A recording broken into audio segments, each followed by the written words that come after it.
નમસ્કાર દર્શક મિત્રો, જીટીપીએલની ગુજરાતી ચેનલના સર્જક સાથે સંવાદમાં આપનું સ્વાગત છે. દર્શક મિત્રો, સર્જક સાથે સંવાદમાં આજે આપણે કલાકાર મિત્રને માણવા છે.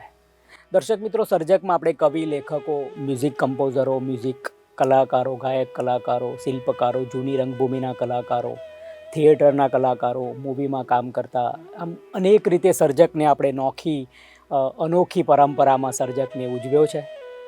અને એ જ પરંપરામાં આજે પાછા સર્જક એટલે કેવું એન્ટેના પરમાત્માનું, જે પરમાત્માના સંવેદનો ઝીલીને સમાજને અનોખું પ્રદાન કરતા હોય, એવા સર્જકોને હંમેશા વંદના જ હોય. આજે આપણા સ્ટુડિયોમાં જીટીપીએલ પરિવાર વતીને આપ સૌ દર્શક મિત્રો વતી આદરણીય શ્રી સત્યમ જોશી સાહેબનું સ્વાગત કરવું છે. નમસ્કાર સત્યમભાઈ. નમસ્તે. સત્યમભાઈ, પ્રથમ પ્રશ્ન એ થાય, આપનો જન્મ અમદાવાદ મેટ્રોમાં આપ ઉછર્યા છો, શ્વાસ લીધા છે.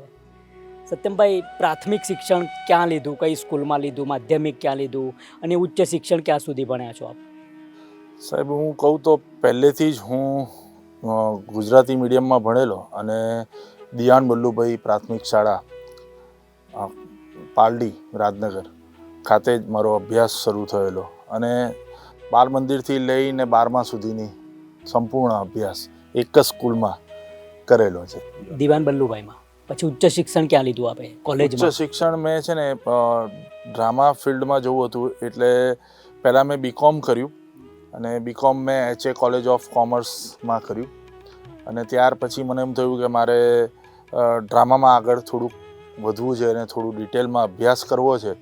એટલે હું JG કોલેજ ઓફ પરફોર્મિંગ આર્ટ્સમાં ડ્રામાનો સૌથી પહેલો વિદ્યાર્થી ત્યાં આગળ હતો અને મેં પહેલાં શ્રી ગણેશ ત્યાં આગળ કર્યું.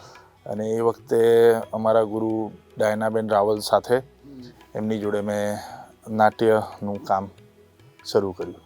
તો આપે નાટ્યમાં ગ્રેજ્યુએશન કર્યું? Yes sir. અને કંઈક વાણિજ્યનું આપ ભણ્યા છો?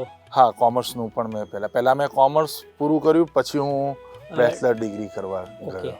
તો અત્યારે મુખ્ય વ્યવસાય કયો આપનો?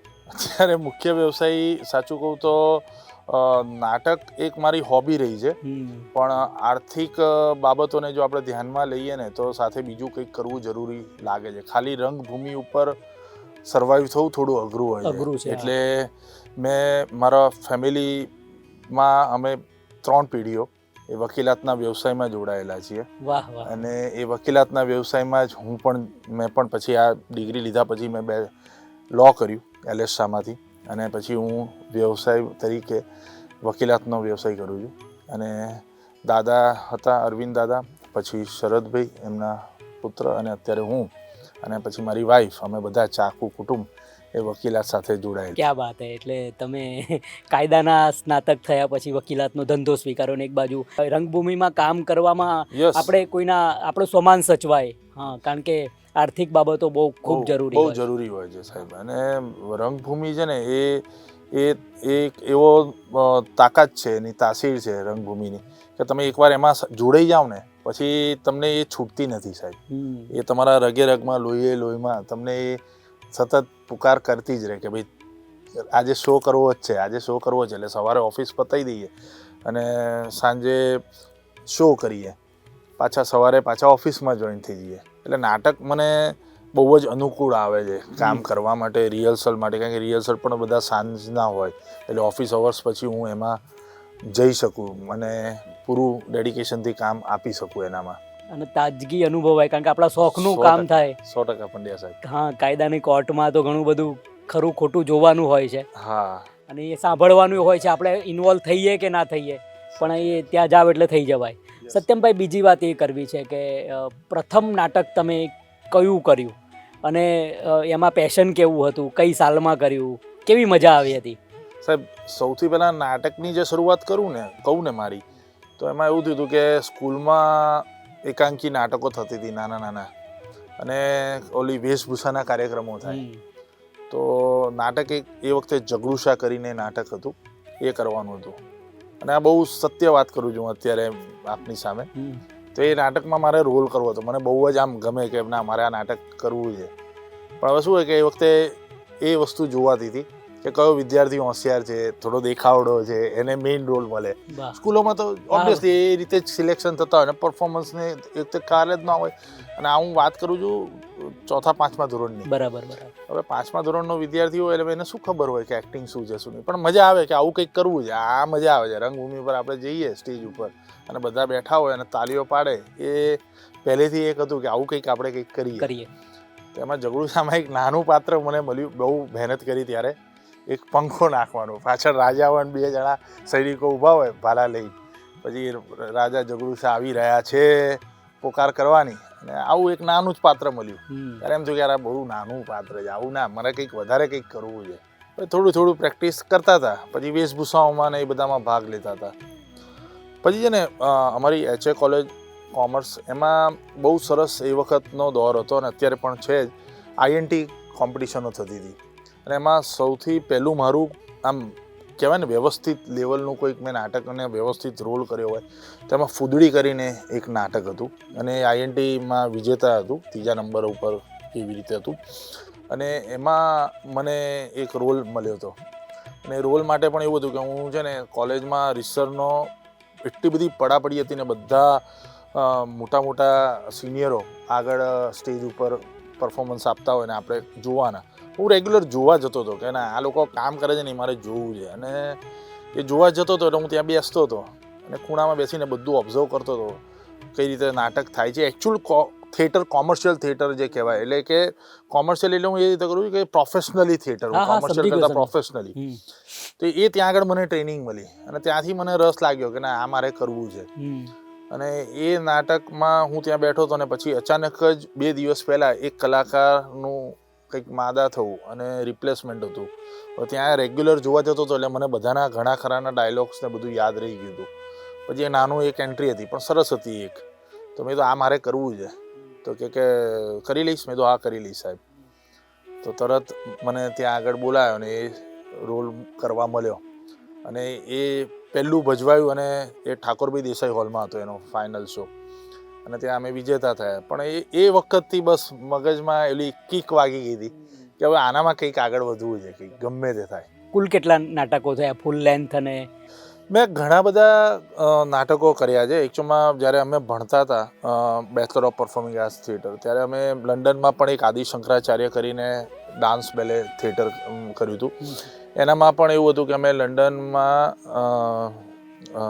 નહેરુ સેન્ટરમાં ત્યાં આગળ અમે પરફોર્મન્સ આપ્યું હતું, જે આપણી ભારતની એમ્બસી છે અને ત્યાં આગળ એમ્બેસેડર બધા બેઠા હોય અને ત્યાં પરફોર્મન્સ આપવાનું હતું. એટલે એ 2007માં પહેલું એક ઓફબીટ કહેવાય એવા પ્રકારનું નાટક અમે ત્યાં આગળ કર્યું હતું. અને એમાં મારી સાથે બીજો સર હતા, અમને ખાસ મોટિવેટ કરીને લઈ જવા માટે.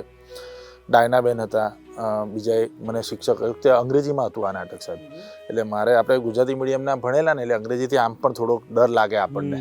અને પહેલી વખત આટલું આખું નાટક ઇંગ્લિશમાં બોલવું કરવું એટલે એની ટ્રેનિંગ, એના પ્રોનાઉન્સિએશનને કેનેડામાં યુકેમાં હતું. એટલે યુકેમાં એ જ્યારે હોય ત્યારે તમારે એની તૈયારી, પૂર્વ તૈયારી જબરજસ્ત જોઈએ. તો એ તૈયારીના ભાગરૂપે 1-1.5 મહિનો તો ખાલી રીડિંગ ઉપર જ કામ કર્યું હતું કે આ રીતે બોલીશ ને આ રીતે વાંચીશ. અને આ રીતે પહેલું આદિ શંકરાચાર્ય કર્યું. પછી અદિતિબેન દેસાઈ જોડે પણ મેં ભીખુ, એમનું કુમારપાળભાઈના ફાધર ભીખુદાન સરનું પણ મેં નાટક કર્યા. પછી રાજુ બારાડી સર સાથે પણ મેં કામ કર્યું. બારાડી સાહેબ, સોરી, રાજુ સરની, રાજુ શુક્લ જોડે પણ કામ કર્યા. એટલે આ બધા વિવિધ, નિમેશ સર જોડે કામ કર્યું, નિમેશ દેસાઈ સર જોડે. યસ. પછી એટલે બધા અલગ અલગ વ્યક્તિઓ સાથે કામ કરવા મળ્યું. અને મારા થિયેટરમાં ગુરુ એવા હરીન ઠાકર સાહેબ, જેમને કોમર્શિયલ નાટકમાં મને સૌથી પહેલો બ્રેક આપ્યો. નડિયાદવાળા? હા, નહીં, આ જે વાત કરું છું ને હું, હરીન ઠાકર, જે ગુજરાતી રંગભૂમિના કોમર્શિયલ થિયેટરોમાં એમનું બહુ મોટું નામ સાહેબ. અને અત્યારે એમને પિક્ચર પણ બનાવી. તો એમની જોડે મેં સૌથી પહેલું કોમર્શિયલ થિયેટર હું ત્યાં શીખ્યો. એક્સપેરિમેન્ટલ થિયેટરો જે કહેવાય અને એજ્યુકેશન લેવલના જે બધા હતા, આ બધા મારાથી બધા ગુરુજનો પાસેથી શીખવા મળ્યું. અને કોમર્શિયલનો પહેલો બ્રેક મને હરીન સરે આપ્યું હતું. સાસુ વહુની સંતા કોકડી એમાં મેં રિહર્સલ કર્યા અને સમહાઉ પછી કોઈ કારણસર એ પ્રોજેક્ટમાં હું આગળ ન જઈ શક્યો. પણ એના પછીના પ્રોજેક્ટમાં પાછું હું એમની જોડે જોડાયા. એમાં 3 આંધળીનું પ્લે હતું. બ્લાઇન્ડ છોકરીઓ હોય છે અને એની ઉપરની આખી વાત, બહુ સરસ મેસેજ હતો કે આંખ ના હોય પણ અમારે આંસુ તો હોય જ છે. અને એવી વાત ઉપર આખી નાટક થયું હતું અને બહુ જ સરસ એનો પ્રતિભાવ હતો અને લોકોએ બહુ જ માણ્યું એ નાટકને સાહેબ. અને અદ્ભુત નાટક હતું. અમે તો ખુશખુશાલ નાટકનું નામ. એના પછી અમે બીજું નાટક એના પછી કર્યું રંગ બદલતો માણસ. એ પણ વિવેક શાહ પ્રોડક્શનમાં હતું ને અત્યારે હું વિવેક શાહ પ્રોડક્શનમાં જોડાયેલો છું. અત્યારે પણ બધા ઘણા નાટકો કોમર્શિયલ વિવેક શાહ સાથે કરી રહ્યા છીએ.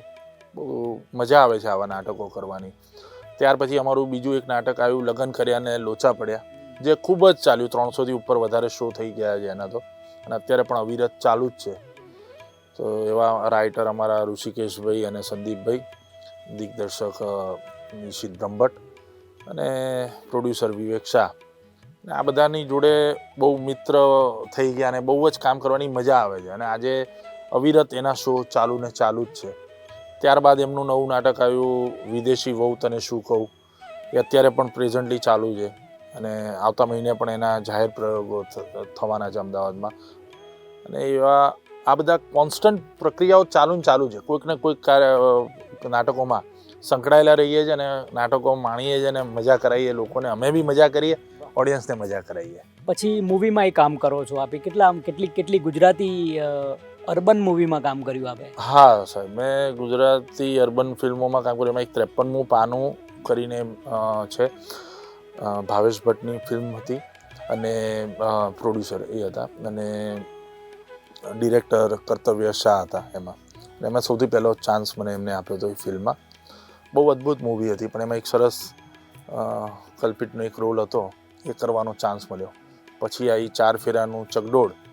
એ અગેન મારા નાટકના ડિરેક્ટર નિશિત બ્રહ્મભટ્ટ અને રાઇટર ઋષિકેશ ઠક્કર. તો એ લોકોએ મને કીધું કે ભાઈ આમાં એક સરસ આવું એક પાત્ર છે, તમે નાટક તો સારા કરો જ છો, તો તમે આમાં પણ એક આ રોલ. બધું ચોક્કસ મને ગમશે. અને એમની જોડે મેં નાટકની સાથે સાથે એ નાટક તો ચાલતા હતા જ, સાથે આ પિક્ચરમાં એક ચાન્સ મળ્યો. તો એ પિક્ચરમાં સરસ એક રોલ કરવા મળ્યો ને એમાં સંજય ગોરડિયા, સ્મિત પંડ્યા ને એ બધા સાથે કામ કરવાનો અવસર મળ્યો. અને એના પછી મેં હમણાં એ લોકોની જ અગેન ફરીથી બીજું એક નવું પિક્ચર આવ્યું ચૂપ. એ ચૂપમાં પણ એક સરસ રોલ હતો અને એ પણ આ જ ડિરેક્ટર અને આ જ રાઇટરે લખેલું અને પ્રોડ્યુસર ડીબી પિક્ચર કરીને હતા પ્રોડ્યુસર, એમને આ રિલીઝ કરેલું હતું. પણ બહુ અદ્ભુત, એટલે જર્ની બહુ મજાની રહે છે. આ એક્ટિંગ કરવી અને પ્રોફેશનની સાથે સાથે આ કામ કરવા મળે છે. એક ભગવાનને હું તો આભાર માનું છું કે આવો તક મળે છે ને આવું કામ કરવા મળે છે.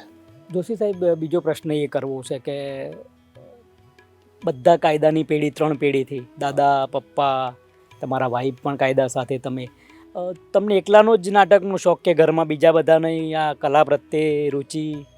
ના સાહેબ, એમાં એવું છે, કલા પ્રત્યેની રુચિ ઘરમાં ખરી, પણ અમારું પાછું બીજું એક બેકગ્રાઉન્ડ કહું તો સાહેબ એવું છે કે હું 4થી જનરેશન, એટલે કે અમારી મેઇન જનરેશન છે ને એ 4થી પેઢી અમારી ઉપરની. તો જેઠાલાલ જોશી એટલે ગુજરાતના હિન્દીના ભીષ્મ પિતામહ કહેવાય છે. અને એમને હિન્દીના પ્રચાર પ્રસાર માટે એ વખતે ગાંધીજીના આહવાન ઉપર, ગાંધીજીના કહેવાથી એમને હિન્દીની સંસ્થાની સ્થાપના કરી, ગુજરાત પ્રાંતીય રાષ્ટ્રભાષા પ્રચાર સમિતિની. અને એ આ સ્થાપના એમને શ્રી ગણેશ કરી 1927થી. 1927થી આ સંસ્થા અવિરતપણે ચાલુ છે અને હિન્દીના પ્રચાર પ્રસાર માટે અલગ અલગ રાષ્ટ્રભાષા પ્રચાર સમિતિ વર્ધાની પરીક્ષાઓ લેવાય છે. એટલે પરીક્ષાઓ જે લેવાય છે એ પરીક્ષાઓમાં પ્રાથમિક, પ્રારંભિક, પ્રવેશ, પરિચય, કોવિદ, રત્ન, આચાર્ય, આવી બધી પરીક્ષાઓને સરકારે અમુક માન્યતાઓ આપેલી છે કે ભાઈ આટલું તમે આ પરીક્ષા પાસ કરો એટલે તમને આટલા સક્ષમ 10મી ગણાવો, આ 12મીનું ગણાય, આ વિનીત પણ એમાં યસ, વિનીત એ વિદ્યાપીઠવાળાની છે, પણ એ બધી એક જ બધી. અને આ રીતે એ પ્રવૃત્તિ દાદાઓએ શરૂ કરી હતી ને આજે પણ એ અવિરતપણે સંસ્થા ચાલુ છે. પછી અમે હિન્દી મીડિયમ કોલેજની સ્થાપના કરી.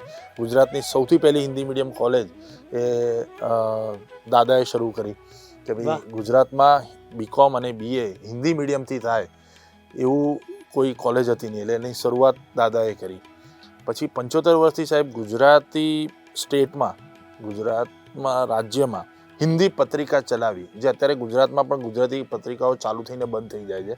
એ લગાતાર 75 વર્ષથી માસિક પત્રિકા અમે ચલાવીએ છીએ ગુજરાત રાષ્ટ્રવીણા. તો અત્યારે આ સંસ્થામાં પણ હું સંયોજક તરીકે છું અને સતત સેવા આપી રહ્યા છીએ. એટલે બહુ આનંદ થાય છે કે પેઢીએ આવું એક સરસ હિન્દીનો બીજનું રોપાણ કર્યું છે અને સદનસીબે અમને આ કામ કરવાના એટલે કલા તો વારસામાં છે જ. Yes sir. બરાબર, બહુ સરસ. ઘરની હૂંફ કેવી રહે છે?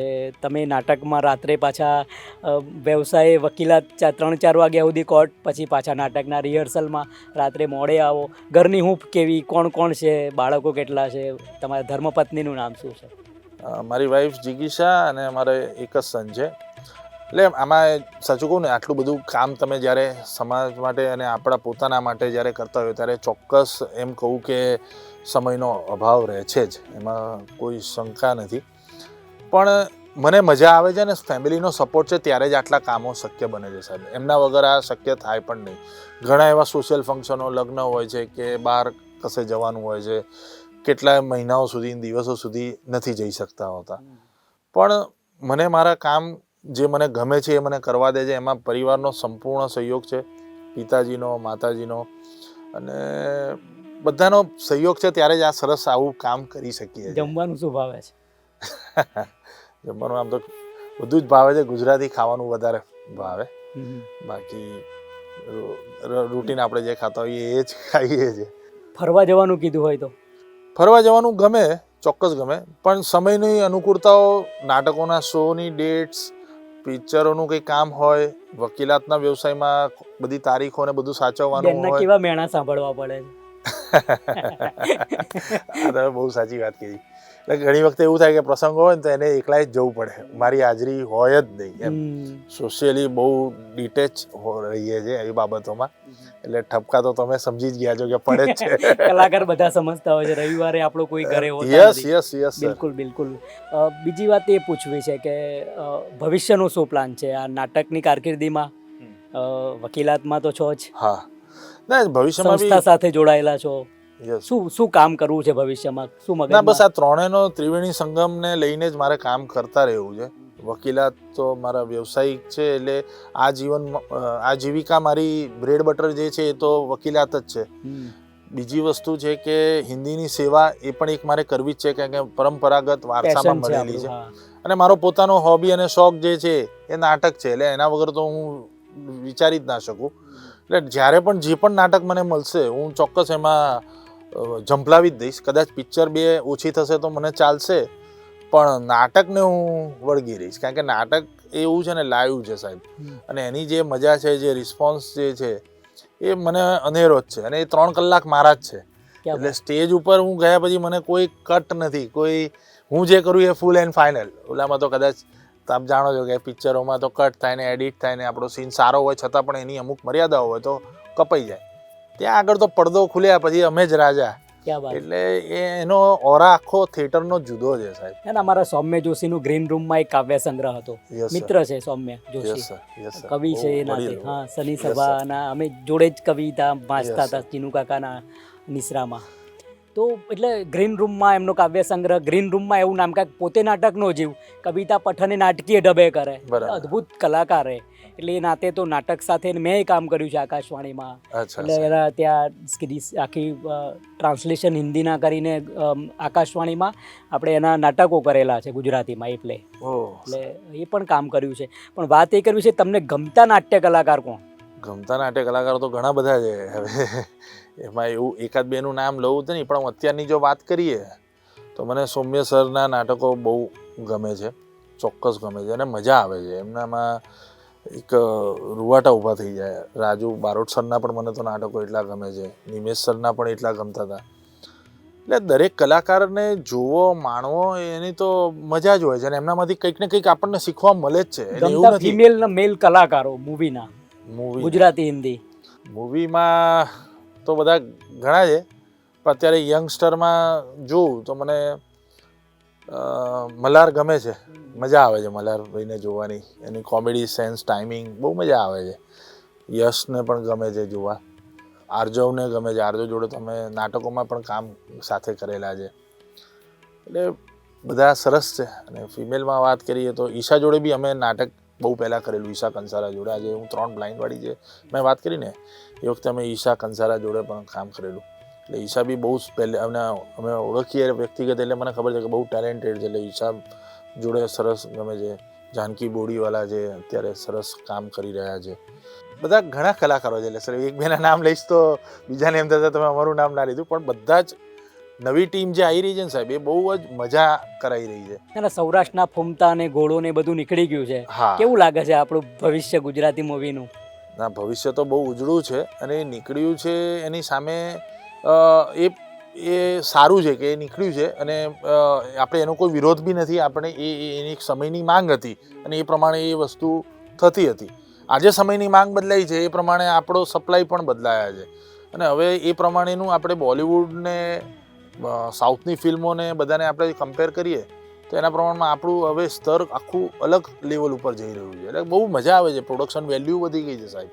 અત્યારે કલાકારોને આજીવિકાનો જે પ્રશ્ન હું જે તમને કહેતો હતો કે થિયેટર ઉપર સર્વાઈવ કરવું એ અઘરું છે, પણ જો ફિલ્મો તમે કરશો તો તમે સર્વાઈવ કરી શકો છો, એવું હું માનું છું.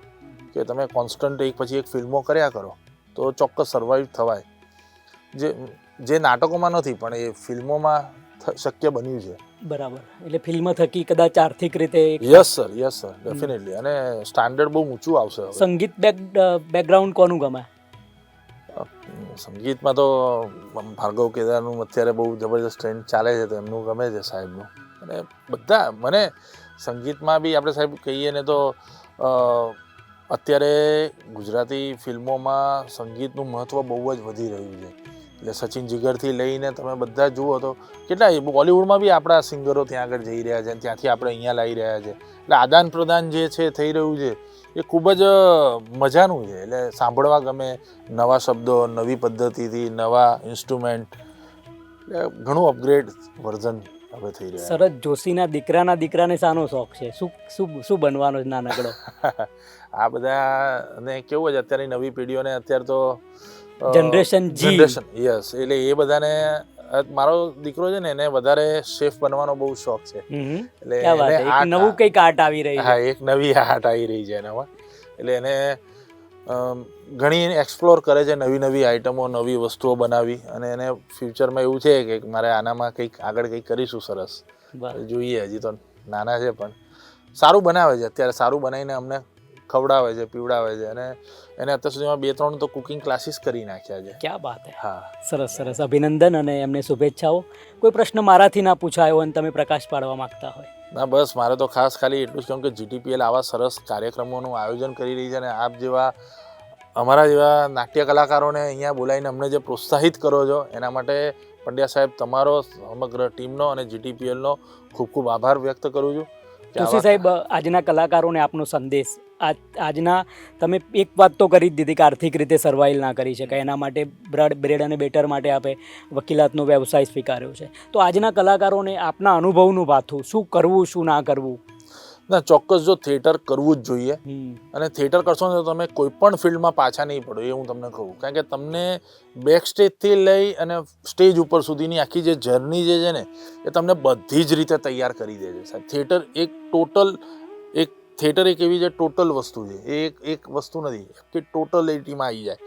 અને ત્યારે આપણને મજા એ આવે છે કે તમે દુનિયાના કોઈ પણ ક્ષેત્રમાં હશો, તમારે કંઈ વાત પોતાની રજૂ કરવી હશે, તમે કોન્ફિડન્ટલી કરી શકશો, વાત મૂકી શકશો. અને એ અનુભવનો નિચોડ તમને કામ લાગશે જ. એટલે જ્યારે પણ જે પણ સમયે જો તમને થોડો